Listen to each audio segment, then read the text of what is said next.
tulemast! Seekord ei ole isegi 1,001 aastat möödas sellest, kui ma viimase video filmisin. Ma suhteliselt lubasin endale, et ma hakkan weekly vloggeriks. Põhimõtteliselt, et ma teen siis iga nädal video. Päris hästi see ei ole käima läinud, sest viimane video oli eelmise nädala pühapäeval, täna on esmaspäev. Nii et samas, it's not the end of the world. Panin Instagrami 4 päeva tagasi äkki väikse Q&A polli, et kas te tahate mult midagi küsida. Mul on 10 küsimust välja kirjutatud siia. Ma olen ennast ülikonfilt lihtsalt sisse seadnud. Tänane video tulebki siuke veidi relaxim, veidi teistmoodi kui võib-olla mu tavalised videod. Ma tahan, et see tunduks veits nagu see oleks FaceTime'is oma sõbrannaga ja te räägite elust. Ja siukest vibe'i ma täna taga ajan. Nagu ütlesin, küsimusi on 10 ja mis seal ikka, alustame. Ütleksin, et hetkel läheb siuke, no oleneb kuidas võtta. Ma tunnen, et ma olen veits nagu lost sihiga. Ma tean, mida ma tahan teha, aga mul on siuke motivatsioonipuudus hetkel nagu kõikides aspektides oma elus, nii korraliku dieedi, trenni, YouTube'i, kõigega. Ma pean ennast hullult push ima. Ka tänane video oli mul eile juba niimoodi ette planeeritud, et ma kirjutasin terve ajakava välja, mida ja kuidas ja mis kell ma teen. Sest kui ma ei tee seda, siis mul ununeb ära või motivatsioon kaob, sest tegelikult ma ju tahan teha. Aga kõikides muudes aspektides läheb suhteliselt hästi. Natuke sad on lihtsalt, et suvi hakkab lõppema ja seda annab tunda. Ja ma ei ole sügisinimene, ma vihkan sügist. No üks pimedus, siuke märg, rõve olek on nagu error, energy draining, ma ei kannata. Ja ma ootan juba, et see seasonal depression kikib inni varst, sellepärast et see tuleb mul iga sügis ja läheb ära esimese rohelise lehega. Aga praegu on siuke push või siuke väike küngas on ees, millest peab üle saama. Ja ma arvan, et see mental state lihtsalt nagu fokusseeridagi sellele, mida ma teha tahan. Sest see on see, mida ma teha tahan. Selle asemel, et passida ja vaadata, binge-watchida Love Islandi episoode lihtsalt, ma ei tea, 3 tundi järjest. Võin ma hoopis teile content luua, sest see on mu töö ja mulle meeldib mu töö. Ja teile ka vist meeldib, kui ma seda teen, nii et. Teine küsimus, ja ma ei teadnud, kas seda panna siia sisse, sellepärast, et see on nagu suht touchy subject. Vastus on kindlasti jaa. Näiteks mul on siuke, ma ei suuda vaadata vanu klippe ja vanu pilte endast, mis on tehtud siis pool aastat tagasi umbes, kus ma näen, et ma olen seal suurem. Aga mul on käinud ka ajus siuke klikk ja eile ma just olin nii mases sellepärast, et nüüd on see esimene positiivne tunne, et ma olen 10 kilo alla võtnud, on üle läinud ja ma näen ennast täpselt sama mindsetiga uuesti, nagu siis, kui ma olin 10 kilo raskem. Ehk siis ma tunnen ennast ikka rõvedana, koledana, paksuna, mingi elevandina, kuigi nagu kaalunumber ei ole mingi näitaja, aga see on see, kuidas ma sees tunnen. Ja siuke esimene positiivne siuke, oh my god, ma olen alla võtnud, let's go show off my new improved body on üle läinud. See ei ole kuidagi nagu lõppenud see teekond, siht on ikka kindel silme ees veel ja veel ja veel. Ma täpsetest numbritest ei hakka rääkima, sest tegelikult numbrid ei ole olulised. Oluline on see, palju enesekindlust me sellest juurde saame ja kui tervislikud me oleme ja nagu kuidas me ise sellega rahul oleme, aga mul on veel pikk tee ees. Ja ma loodan, et kui ma lõpuks saavutan selle, mida ma taga ajan, et mul ei teki seda tunnet, et okei, nüüd ma olen selle saavutanud, siis mingi Q2 on jälle mingi hea olla, et ma võtsin alla. Ja siis vaatan ennast jälle peeglist, et okei, aeg oleks veel alla võtta, sest et see on päris siuke slippery slope, mida mööda minna. Nii et fingers crossed, vaatame, kus ma talveks olen omadega. Keeruline touchy subject. Ega seda kuidagi muud moodi ei hakkagi või ei saagi rääkida, kui lihtsalt ausalt ja otse ja nii, kuidas asi on. Jaa, tähendab ei ja jaa. ma tükk aega arvasin, et ma ei taha, nagu minu jaoks ülikool on done, mul ei ole sealt midagi nagu sükest, mida ma tahaksin, kuni eilseni, kui ma läksin niisama huvi pärast vaatama siis Tallinna Ülikooli lehele ja vaatama, et mis bakalaureusekraade nad pakuvad ja ma nägin ajakirjandust seal ja ma olin nagu hold up. See on actually midagi, mida ma võiksin teha ja mis mulle meeldiks. Vähekene on siuke kalduvus, et võib-olla järgmine suvi ma applyin ja vaatan, kas ma saan sisse kas või pulli pärast. Nagu see ei võta tükki ära. Ja kui saan sisse, siis nagu obviously ma lähen. Ja see tundub midagi, mis nagu päris äge oleks teha ja minu nii-öelda iseloomuga päris hästi kokku sobiv, et mulle meeldib hullult nagu oma arvamust jagada ja isegi kui mitte oma arvamust, siis nagu uurida erinevate asjade kohta ja küsida hästi palju küsimusi, nii et ma arvan, et ma saaks väga hästi hakkama sellega. Kuna nad mind niikuinii nii palju tüütavad pidevalt, siis ma saaksin kedagi teist vahelduseks tüüdata. Kõik influencerid, pange valmis ennast, varsti Aada helistab teile, kui te skandaali satute. Minu jaoks motivatsioon tuleb hästi palju sellest, mis mind ümbritseb, rohkem kui sellest, milline ma teatud päeval välja näen. Minu ümbrus oleks stressivaba. Mul peab näiteks kodu peab puhas olema, et ma suudaksin keskenduda, et ma oleks motiveeritud. See annab siukse veits that girl vibe'i vaata.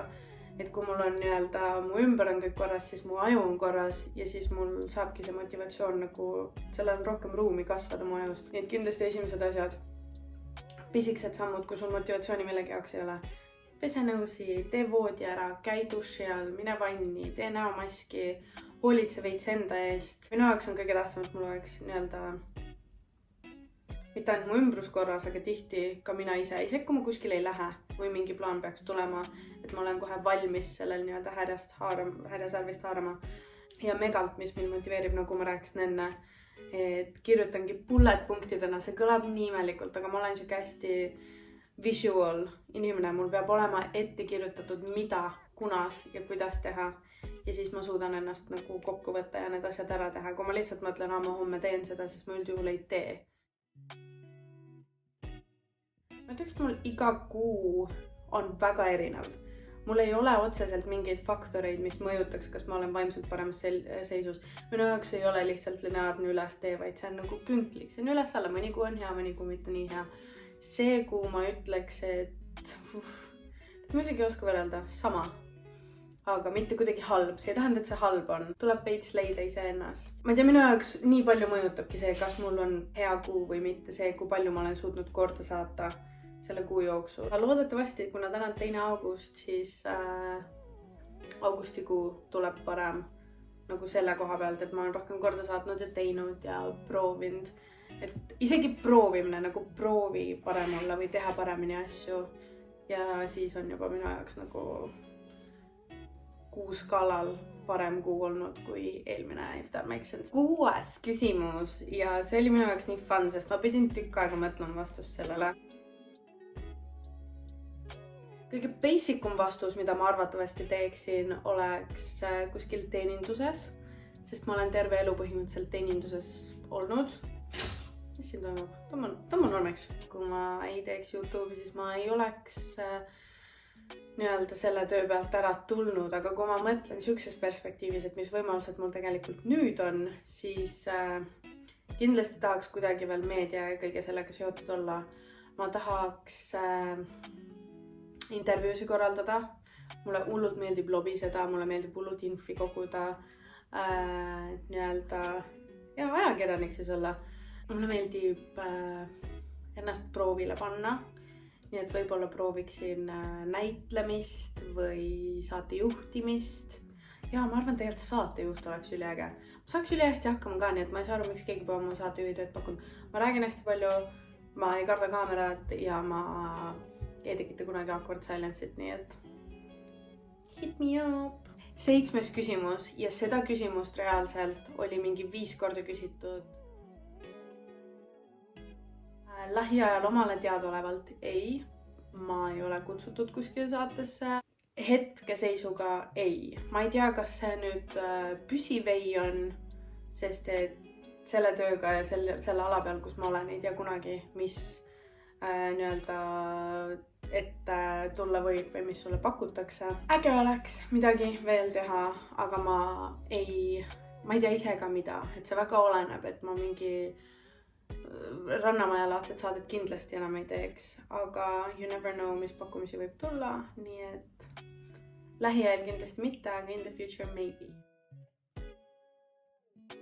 Mis ei ole muutunud? Ma olen palju rohkem iseseisev, mul on palju rohkem võimalusi, ma tunnen, et ma natukene elan seda elu, mida 14-aastane Aada lootis, et ma tulevikus elaksin. Kindlasti mitte sellise tasemega, nagu ma seda lootsin. Aga kui ma 14-15-aastaselt oma magamistoas YouTube'i videoid tegin, mida keegi niikuinii ei vaadanud, siis teades, et nüüd ma reaalselt teen seda ja see on osa minu nii-öelda tööst, on mind blowing. Ja kõik see ongi tulnud peale Rannamaja. Rannamaja andis hullu pushi sellele. Et ilma Rannamajata ma ei oleks YouTube'i videoid tegemas siin, ma ei oleks nii-öelda sotsiaalmeedias see, kes ma olen. Ma pakun, et see ongi kõige suurem muutus, et see on andnud mulle sükse enda aja vabaduse. Ma teen millal, mida ma suht soovin. Natukene on andnud mulle sükse pushi ka, et kuule, 14-aastane sina teadis, millest ta räägib, nagu unistused ei ole unistused niisama. Võib-olla Rannamaja oligi see põhjus ja see nagu hüppesamm mulle, et ma leiaks oma tee tagasi nii-öelda sotsiaalmeediasse, eriti YouTube'i, mida ma tahan ka nüüd hakata rohkem käsile võtma ja suuremaks prioriteediks tegema, kui ta mul vahepeal siin olnud on. Nii et lots more content to come ja keep your eyes open. 9. küsimus oli inglise keeles küsitud sellepärast, et kui keegi teist teab, Go3 platvorm ei ole ainult Eestis, vaid ta on Lätis ja ma ei tea, kas ka Leedus, aga Lätis kindlasti. Mul on paar nii-öelda inimest Lätist kirjutanud enne ka, et nad on suured fännid, mis on nagu üliäge, nagu tõsiselt äge, et Balti riikidest Eesti ei ole ainuke, kus inimesed nii-öelda on vaatanud saateid, kus ma ka olen. Aga üks nendest siis küsiski inglise keeles, et when will Go3 continue Raju Reede, millal Go3 Raju Reedega jätkab, et millal see uuesti eetrisse tuleb. Kahjuks see sügis suht kindlasti mitte, sellepärast et Raju Reede jaoks, nagu ma eeldan, on vaja Rannamaja ja Rannamaja see hooaeg ei tulnud. Äkki Go3 tuleb mingi muu äge saade, nii et Läti fännid on väga ägedad ja näete, tahavad ka vaadata sükest vinget saadet nagu Raju Reede. Kui ma samas kastis mõtlen, siis kindlasti mu üheks lemmikuks on Asos, kus on nagu tõsiselt igast erinevaid firmasi, alates Adist lõpetades Miss Guidediga ja meigiga ja juuksehooldustoodetega ja kõigega. Kuna nad saadavad Saksamaalt minu meelest, mitte Inglismaalt, nii et see Brexit Asost ei mõjutanud, kui te sealt tahate shopata, siis soovitan soojalt. Ja siis kui me mõtleme tavalisi poode, mis ei ole netipoed, mulle kindlasti meeldib Saara väga. Saaras on nad selliseid edgisi asju, veidi kallimapoolne, mitte üldse kallis, aga veidi kallimapoolne võrreldes sellega, mida ma kunagi shoppasin. Hästi mõnusaid basic'uid on seal. Ja H&M. Kas ma arvasin, et minust ja Seidist saavad peale Rannamaja nii head sõbrannad, siis vastus on kindel ei, sest mina ja Seidi ei saanud peale Rannamaja üldse alguses läbi. Meil ei olnud mingit otseselt beefi, aga me veel ei tundnud võib-olla üksteist nii hästi ja eks tal oli kindlasti mingeid eelarvamusi minust. Ja mina arvasin, et ta on natukene bitch ja räägib liiga palju seda, mis ta mõtleb. Aga siin me oleme üksteise nii-öelda miinustega õppinud elama ja pigem näeme neid positiivseid külgi üksteises. Ma olen väga õnnelik, et asjad on niimoodi laabunud ja täpselt need inimesed, kes mu elus peavad olema, on mu ellu jäänud sükestel rasketel aegadel ja Seidi on üks nendest inimestest ja ma olen väga tänulik talle ja ta on mulle väga hea sõbranna. Nii et selline vastus siis. Aga see ongi kõik väga kiire, straight to the point. ma tahtsin lihtsalt veidi siukse chillima vibe'i teha seekord, järgmine nädal ma ei tea üldse, mis ma teen, aga kui teil on soovitusi, siis te võite alati soovitused kommentaarides jätta, kui te tahate mingisuguseid videoid näha. Eks ma kindlasti võtan teie nõu kuulda, aga nagu ikka, thank you for watching. Ma panen oma laptopi nüüd kinni. Aitäh, et vaatasite. Pange videole kindlasti like, subscribe'ige, kui te veel ei ole seda teinud. Pange bell notification'id peale ja olge musid, olge tublid ja näeme järgmine nädal.